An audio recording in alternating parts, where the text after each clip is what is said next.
Hey there, it's your boy Foxy, back for more relationship stories. Update: I ghosted my family and fiancé after what my sister did. Original post: I need a little advice on the matter as I don't know what to do anymore. I was 21 when my fiancé asked me to marry him. He was the absolute light of my life. We had known each other since preschool and our families are very close. He would come and have dinner with us on a daily basis and vice versa. He doesn't have any siblings, but I have 2 older sisters, which is very important as he was also very close with them. We grew up together. When we started dating, I don't think our parents stopped celebrating for weeks.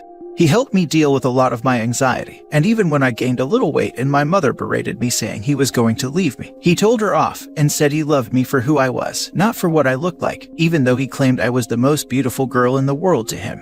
We were only engaged for 6 months before the incident. My middle oldest sister, let's call her Nikki, was a very cold person.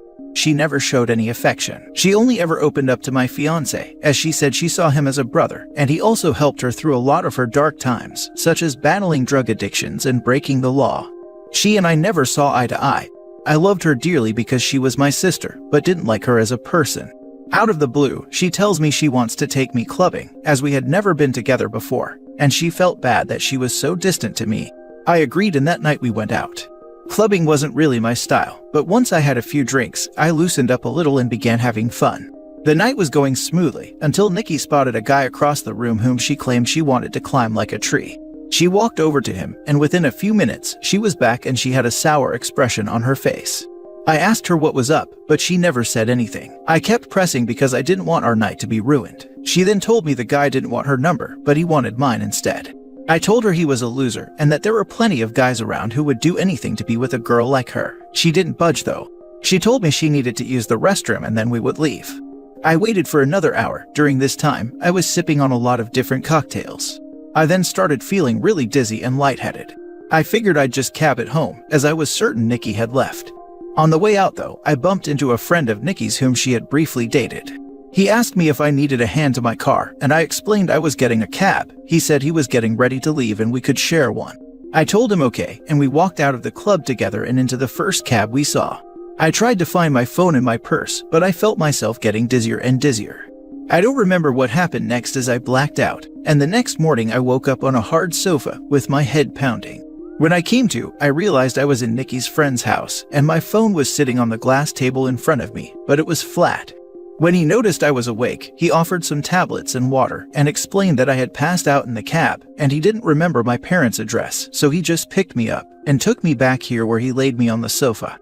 I told him I needed to go home as my fiancé would be worried.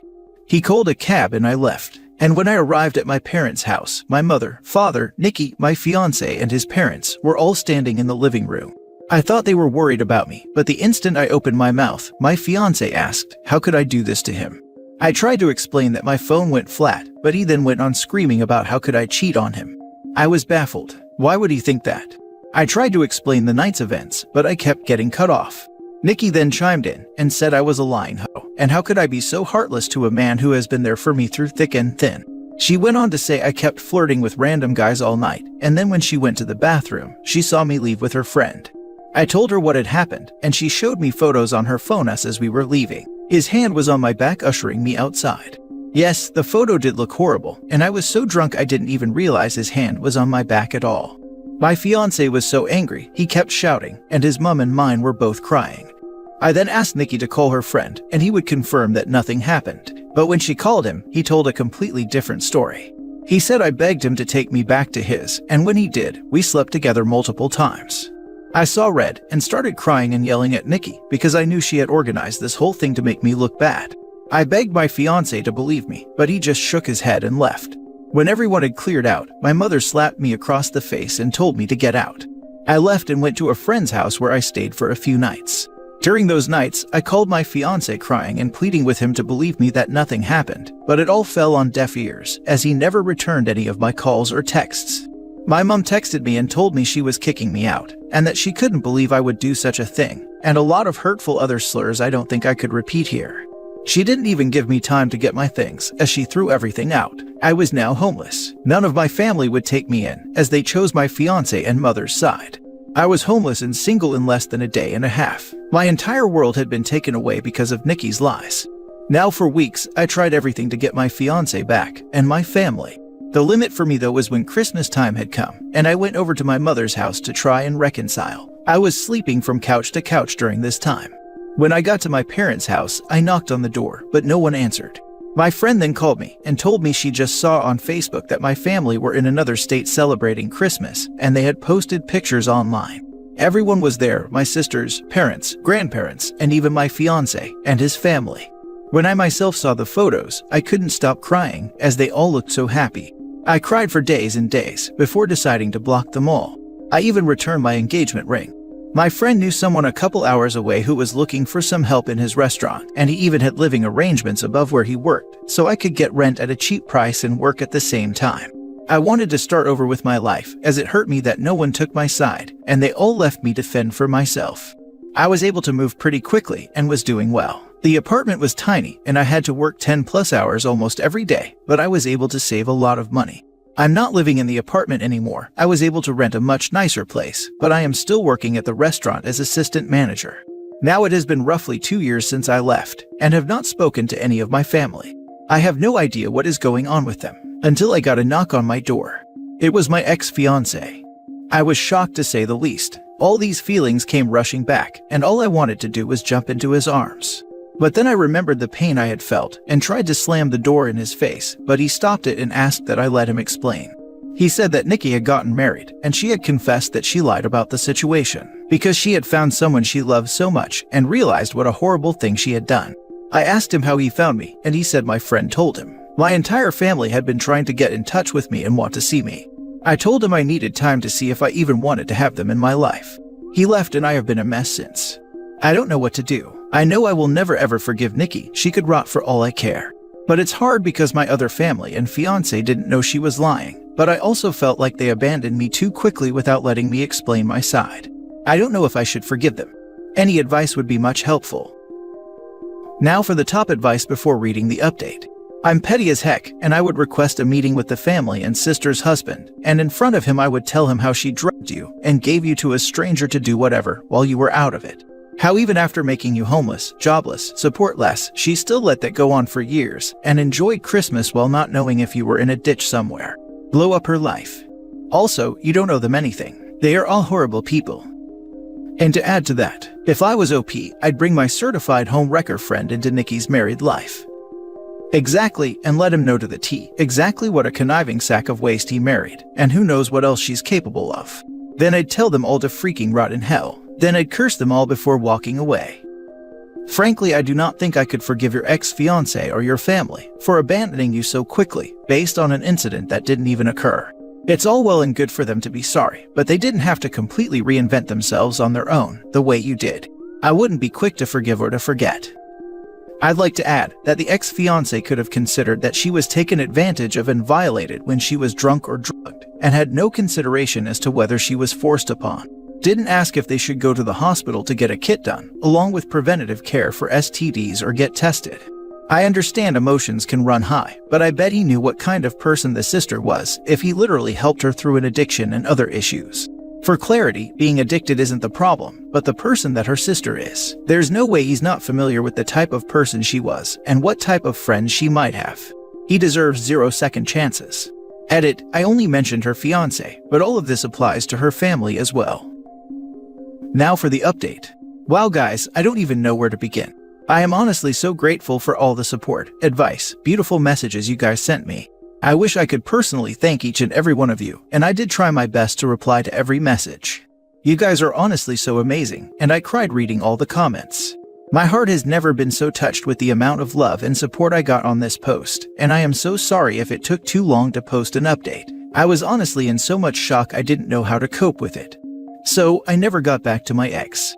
I didn't know what to do, but eventually he must have given my phone number to my parents as they texted asking to meet up. I never replied and was planning on organizing a Zoom meeting, but didn't need to as they also showed up at my door. Well, my father did. When I answered the door and saw him standing there, I ended up throwing up, which he insisted on cleaning. When he was done, we sat down and I just bursted in tears. My emotions were all over the place, and my father has worn the same cologne for a really long time, so when I smelt it, it just brought back all these memories. He tried to hug me, but I pushed him away and asked what he was doing here. He went on to explain that he and my mother are getting a divorce. He said he begged my mother to get in touch with me the minute I left, but she refused and said I was acting like a baby, and that if I wanted to leave them after doing something so horrible, then I could do things on my own from then on. I asked him how long did it take them to notice I was gone. He said they arrived back home after New Year's Eve and were planning on inviting me over so we could talk. That's when they got in touch with my friend, and she told them I left and she didn't know where I was. I asked him why didn't he listen to my side of the story, and why did they throw me away so easily. He just started crying. He said he never meant for things to get so out of hand, and he wishes more than anything he could take it all back. I said, when they found out Nikki was taking substances and had dropped out of high school, they didn't throw her away. Instead, we all went on a holiday so she could focus on things besides being addicted, and during that trip, she got hooked on alcohol, and each time, they defended her over and over. He said he had no idea my mother was going to kick me out. He thought it was going to be for a few days, but then they decided last minute to spend Christmas out of state. My mother apparently promised him that I would be allowed back home after they got back. I said she threw away all my stuff, but he said everything was still there, and she lied about that. I asked him what has happened to Nikki, and he said she is dead to him. He wants nothing to do with her. But my mother has been crying to him, asking to forgive Nikki as she is not well, and they had already lost one daughter, they cannot lose two. He blocked my mother and Nikki and has been on my ex's case about finding me. My ex caved in when my dad said he blocked my mother and Nikki and told him where I lived. I asked that he never show up again unless I give him permission, and he agreed. He asked what would happen now, and I said I really don't know, and that he hurt me really bad. I then just went into detail about how much he hurt me and what it felt like seeing them so happy without me and how hard it has been. We were both crying by the end of it, but I was really glad I got it all out. It felt like a huge weight had been lifted off my shoulders. My dad then said he knew a few places around the area and would help get me a better apartment, and he said he would help me get a better job. But I told him I wouldn't be leaving this job as my boss helped me out so much and I wanted to repay him at all costs. I said I didn't want him to do anything for me, but I said I do want to reconcile, but it has to be on my own terms, and it is going to take a very, very long time to trust him again. And I may never trust him again. He said he would do anything to make up for what he did. I asked him why Nikki did this and if she said anything about it. Well, she said she thought my ex deserved better than me, and she wanted to see him happy because he was making too many sacrifices in the relationship. She loved him like a brother and wanted to break the engagement off. So that night, she asked her friend to come and escort me out of the club so she could get photos and to take me home so her plan could work. She said nothing intimate happened. I went to sleep on the sofa and that was it. He was up playing video games all night until I woke up, which he has proof of apparently. My dad was planning on getting my stuff from my mother's house and bringing it to me, but I told him I didn't want those things anymore. I then went to ask about Nikki's husband, and he said my mother has been hush-hush with the entire situation, but he had his number and wrote it down for me. After my dad left, I decided to call Nikki's husband. I was sweating the entire time and felt so sick. What if I could hear her in the background? Well, anyhow, when he picked up, I just spit everything out, which I deeply regret because I should have eased into it for him. He sounded really confused, and I explained the entire situation again. I even went into detail about her substance and alcohol problems. I was honestly expecting him to curse me out and defend Nikki. Instead, he let out a long sigh. And well, turns out, he had a feeling she wasn't exactly innocent.